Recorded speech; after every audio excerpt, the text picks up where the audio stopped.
see the end.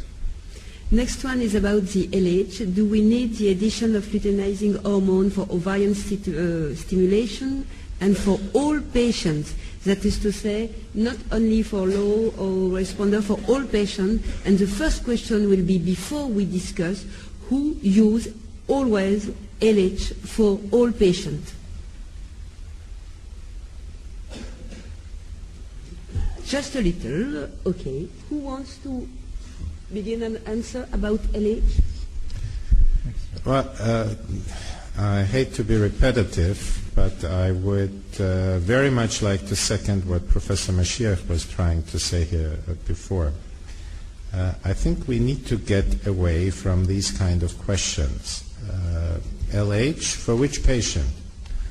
I think for some patients, LH may be very appropriate. No, tell us specifically. Okay, I give you an example. Who to give LH. I give you an example.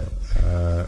In younger patients, we reported just recently that it appears that if you give younger patients an LH-containing stimulation, you have lower aneuploidy rate. That might explain why LH in some studies has shown to give you better pregnancy results, or why a majority of studies show that an LH-containing stimulation has better pregnancy results. In older patients, you lose that effect. So the question I really think should be, who is it that may benefit from LH? And again, in my judgment, it's the younger patient. I would argue the other way, Norbert, because if you look at the evidence from the randomized trials, it has been clearly shown that the benefit from addition of LH is in the older women who are over 37, and also women who have had previous IVF failures. The younger women have no benefit from addition of LH. And if you look at it from another perspective, from the level of LH and the outcome, there has been absolutely no difference with respect to pregnancy rates or success rates if you have a low or a high LH level on day 8 of stimulation. But there is definite evidence on the basis of consistent randomized trials supporting the use of additional LH in those two groups of patients, the older woman and the previous IVF failures. Beyond that, I think it becomes a judgment call of an individual as to what we should be using. In these two cases, who give LH? Older women? Older women? Older women. Older or old? Older. But who over 37, women over 35 or 37. Who gives it? Okay. That's many. You want to comment? Yeah. Simon Fischel again. There has been some work done, and we've published quite a bit on this as well, that actually there are differences, and I think that's why Norbert and Salim have got their differences of opinion too. What we've found is actually it depends upon the tonic LH at downregulation, or at what stage you're starting stimulation, because the more profoundly downregulated they are, the more they need the LH. So actually, it's not necessarily the individual grouping according to, say, age, for example, or some other parameters. It's what is their tonic LH situation at the time of stimulation, because if they are much more profoundly downregulated, we've also found that actually cleavage rates are affected too. So there is an effect upon the embryo. So I think it's more insidious than just what's happening to the quality of the endometrium or the quality of the ovarian function. It's also to the egg itself, and the aneuploidy may come in. So it's not just the overall clinical perception of the patient in terms of age and certain parameters. One needs to actually understand that whether they are profoundly downregulated according to their tonic LH levels. So when would you measure that LH level? If you're using long down regulation, for example, we would look at whether it was 1 or 0.5, and there is a difference. We found a difference between above 1 and below 1, and in fact even a more strongest difference between if it's lower than 0.5. But what day of the cycle would you be measuring that?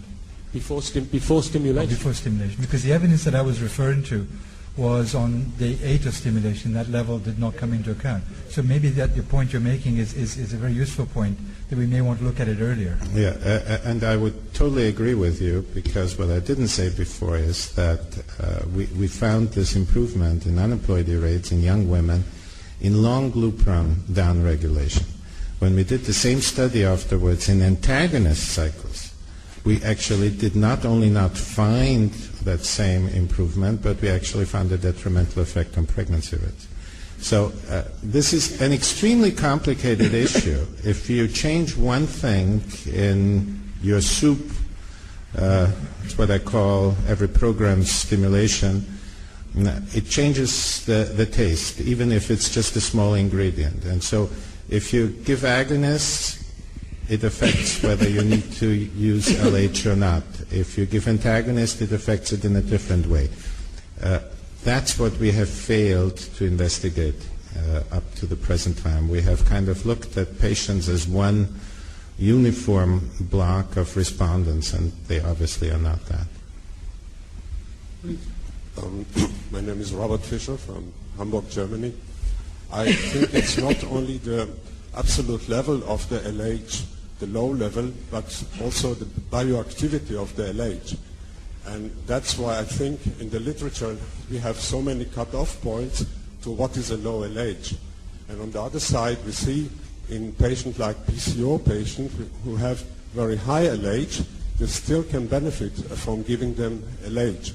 And this is also some of the patients, in the young patient, and we see it in our group, where we do a lot of polar body biopsies for screening, that in those patients who react like PCO and have 18, 20 follicles or eggs, they have a very high aneuploidy rate. But once we give them in the next cycle LH, they have a much lower aneuploidy rate. So I think this is probably the patient's using. So I think it's the bioactivity of the LH itself and not the absolute amount of LH. Because it's not the absolute level, it's probably the relative level in relationship to other hormones. I mean, we have just the paper came out electronically in Human Reproduction where we discussed this in very much detail, that the LH-FSH ratio may actually be much more important than the absolute LH level. Last question or comment? Oh, yes. Sorry. Guido Mettler from Kiel, Germany. I would like to ask the panel also the question, what do they think if during a simulation the patient is not reacting with FSH, to add LH spontaneously, let's say day 7, day 9, do they think this is advisable? I think if you measure the LH and it's low, then it's a good idea to add some LH. We have done this, or we could see this in this very early organon study with the antagonist. In the high dosage group of antagonists, we could see very low LH levels, and then if we add LH, there was a normal follicular development. Can you give us practical levels for the audience? Practical levels? Less than 0.5 milliunits per liter. Then you will add LH. Yes. And how much per day? 75 units. 75 units per day. Okay. HMG. Yes. We can use also LH. Wasn't life very much more simple in the old days when we didn't have FSH only protocol, when we all used HMG? It's only because we've got highly purified FSH or recombinant. I mean, I'm a big recombinant fan and we don't use HMG. But to turn the question slightly is, should we not be thinking, therefore, of giving everyone HMG instead of pure FSH or recombinant FSH? Because there doesn't seem to be any detrimental, in fact some people would say there's a big advantage to putting everyone on HMG. The certain drug companies, who should be nameless, would say use HMG on everyone and you'll get better results. Other people show there's no difference, and I'd like to think there's no big difference. It's certainly cheaper. It's certainly cheaper, but if